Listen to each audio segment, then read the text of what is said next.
Cette partie dure 25 minutes. Répondez directement sur la feuille de réponse. N'écrivez rien sur ce livret. Vous devez choisir une seule réponse, A, B, C ou D, et cocher une seule case sur la feuille de réponse. Attention!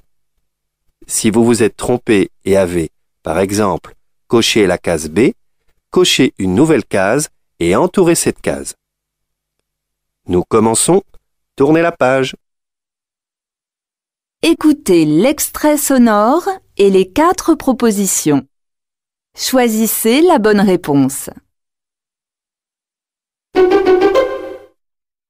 Question 1. Et toi alors? Comment est-ce que tu vas au lycée le matin? A. Je commence tôt. B. Je pars à 8 heures. C. Je prends le bus. D. Je rentre seule.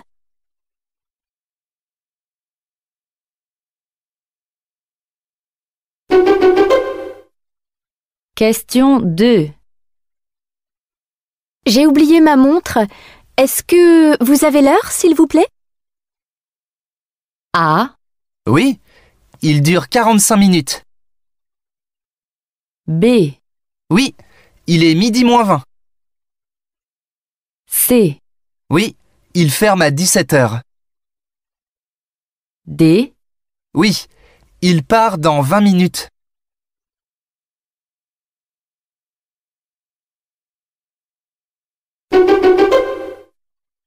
Question 3. Ton père est professeur de mathématiques? Alors il t'aide peut-être pour faire tes devoirs? A. Au contraire, il a le temps.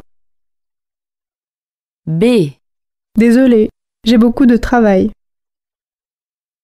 C. Mais non, je travaille toute seule. D. Pas du tout, il explique très bien.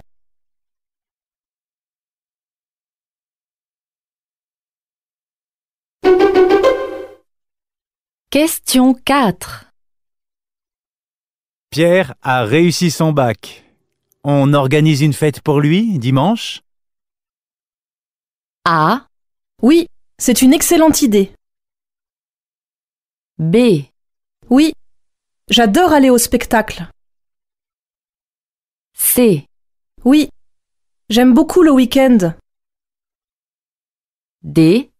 Oui, c'est pour son anniversaire.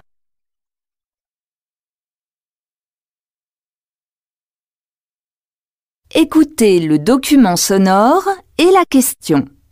Choisissez la bonne réponse.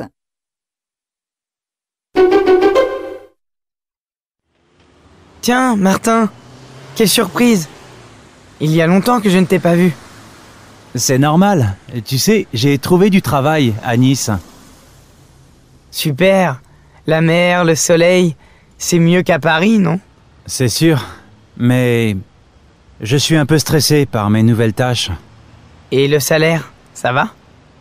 Je suis moins bien payé, mais les gens avec qui je travaille sont très sympas. Allons prendre un verre. Tu me raconteras tout ça en détail. Question 5. Qu'apprend-on sur le nouveau travail de Martin?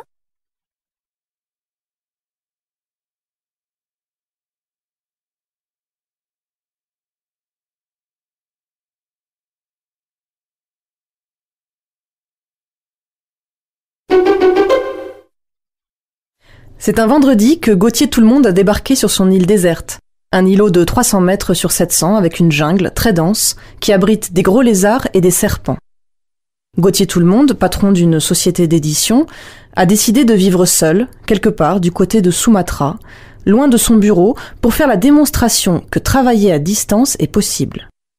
Un ami l'a accompagné pour installer le matériel informatique et les transmissions pour qu'il puisse communiquer avec son bureau parisien. Question 6. Que veut démontrer Gauthier Tout-le-Monde?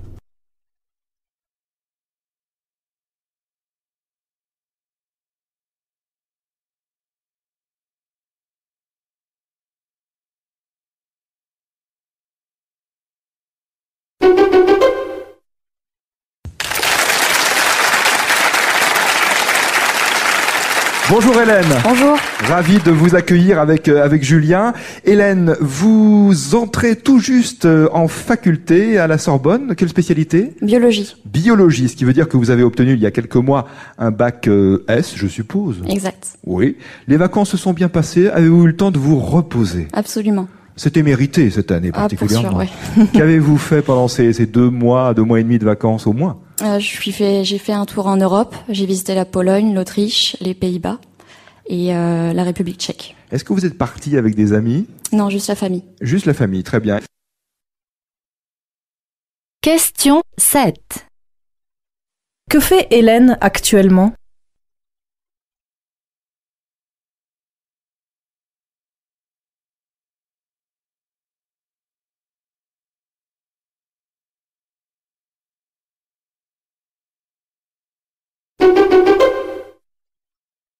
Les papas sont dans la rue.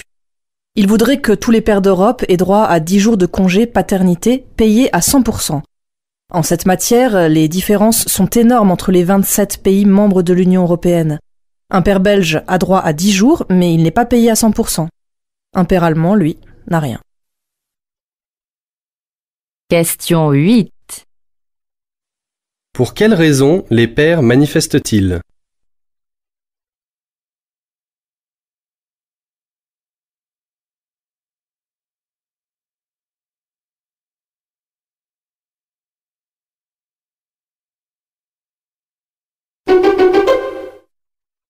Ici pousse une olive bien particulière. Nous sommes très fidèles à l'Aglando. L'Aglando est une variété typique d'ici. Elle a 2 avantages pour nous. Elle résiste bien au gel parce qu'il fait froid. On est dans des vergers d'altitude. Et elle résiste bien au vent. C'est-à-dire que l'olive est bien accrochée sur l'arbre. Et les jours de Mistral, on n'a pas la récolte par terre au vrai. Question 9. Pourquoi ce producteur a-t-il choisi cette sorte d'olive?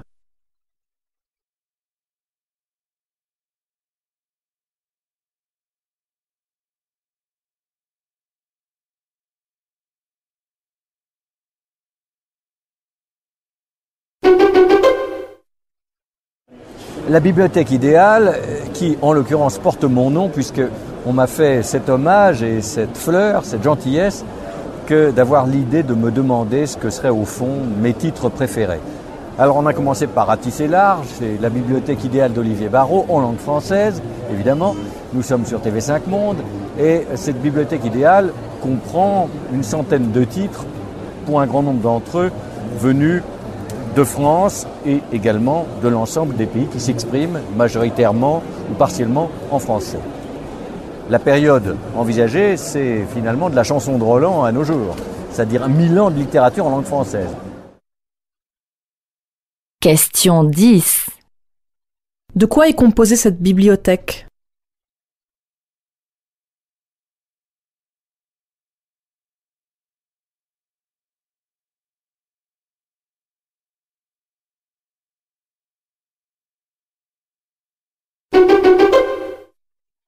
Et votre mission, donc, c'est de défendre le cinéma français, le faire découvrir, c'est ça? Oui, le faire découvrir, à la fois soutenir les exportateurs sur les grands marchés internationaux, comme Berlin, Hong Kong, Los Angeles, Cannes, bien sûr, qui est le premier, et Toronto, mais aussi montrer à la fois dans les festivals internationaux et dans les festivals que nous organisons, les films français dans leur diversité.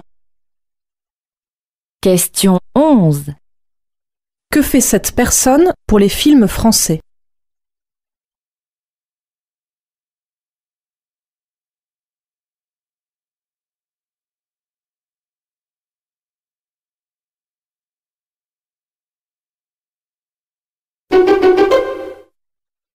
Le Parlement européen a également voté contre certaines pratiques qui peuvent faire peur. Je pense notamment à cette colle à viande qui était réclamée par l'industrie agroalimentaire. Oui, l'industrie agroalimentaire, elle voudrait pouvoir tout vendre comme étant de la viande et nous sommes arrivés à les en empêcher. Nous avons dit très clairement non, ce n'est pas possible. Nous voulons des denrées de bonne qualité. Question 12. De quoi cette femme accuse-t-elle les entreprises agroalimentaires?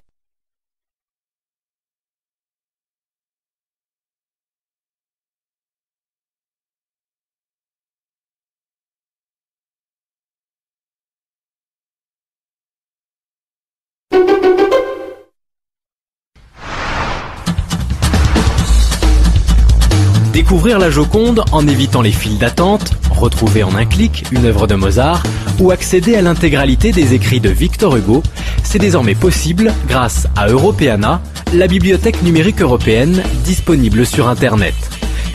Pourquoi avons-nous pris l'initiative de ce projet d'Europeana?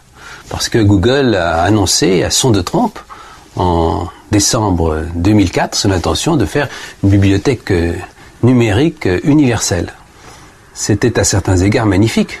Cela nous rappelait que Internet est un cadeau splendide pour la diffusion de la culture. Et en même temps, l'idée de monopole nous paraissait insupportable. Il faut la diversité culturelle, là comme ailleurs. Question 13. Pour quelle raison a-t-on créé le site Europeana?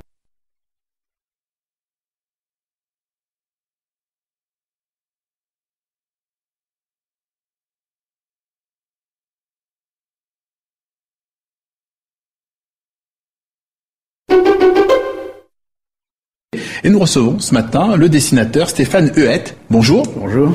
L'univers de Proust en livre n'est pas très accessible, n'est pas facile d'accès. Quelle est selon vous la valeur ajoutée de la bande dessinée ? Il est certainement plus facile de mémoriser un texte quand il est associé à une image. Et puis il y a toute cette partie documentaire qui permet de mieux comprendre un monde qui tout de même a disparu. Même si Paris a changé, semble-t-il n'a pas changé. En fait, Paris a beaucoup changé et la France a beaucoup changé. Donc la bande dessinée permet d'illustrer, de documenter un peu le propos. Question 14. Selon Stéphane Huet, que permet l'adaptation en bande dessinée d'un roman de Proust ?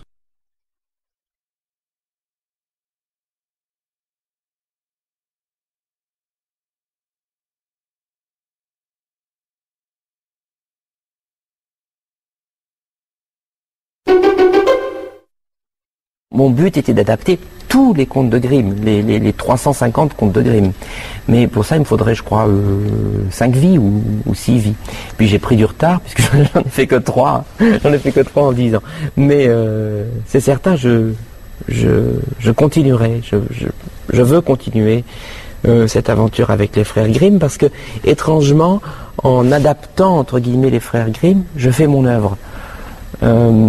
Donc c'est ainsi, la littérature n'est jamais qu'un palimpseste, et puis les frères Grimm eux-mêmes n'ont pas inventé ces textes-là, ils nous appartiennent, ils appartiennent à l'inconscient collectif, à l'inconscient européen. Question 15. Quelle relation ce metteur en scène entretient-il avec les contes des frères Grimm ?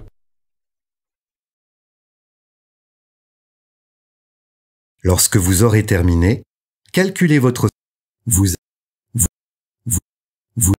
Vous allez écouter un entraînement au une seule fois. Alors écoutez